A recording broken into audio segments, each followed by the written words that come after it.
ఏమిటి ప్రేమ ఆలోచిస్తున్నావు? ఏమండి, మా నాన్నగారితో నిన్ను పెళ్లి చేసుకోబోతున్నప్పుడు చెప్పాను. అంటే ఆయన కోపం వచ్చి ఆ విధాని, ఆ సుంఠని, ఆ సన్యాసిని, ఆ జోకర్ని చేసుకుంటే నీకు ఇంట్లో స్థానం లేదు అన్నాడు. అలా అన్నాడా? ముసలి నక్క.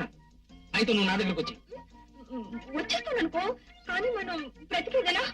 మీ నాన్న మన ఖర్చుకి రోజుకు ఒక ముష్టి రూపాయి ఇస్తాడు. 1 లీటర్ పెట్రోల్ పోసి ఒక డొక్క హెరాల్డ్ ఇచ్చి ఊరంతా తిరగమంటాడు. మనం గోతులో కూర్చున్నట్టు దారిలో కూర్చుని ముష్టి దంపతుల్లాగా మనం ఊరంతా తిరిగామనుకో, మన ఫ్రెండ్స్ ఎవరైనా చూసారనుకో, నీకు అసలు విషయం తెలీదా? ఏంటి? మా దగ్గర బోల్డ్ అంత డబ్బు ఉంది. ఈ విషయం ఎవరికీ తెలియదు. అంత డబ్బు ఎక్కడుంటుంది? నువ్వు చెప్పేవన్నీ అబద్ధాలే.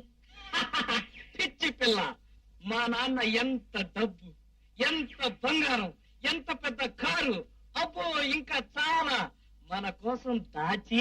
సరే, అవన్నీ ఎక్కడ దాచావు? Guest house. అమ్మాయి గారు పిచ్చి వెధవని వల్లో వేసుకున్నాడు. అయితే ఈ విషయం గురుడికి చెప్పేద్దాం. పద పద.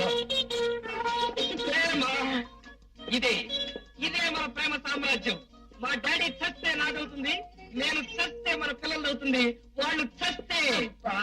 ఇప్పుడు కూడా చాలు పడేయండి ప్రసాద్. మొత్తానికి గెస్ట్ హౌస్ మాత్రం చాలా బాగుంది. అమ్మో, ఇదేమిటి?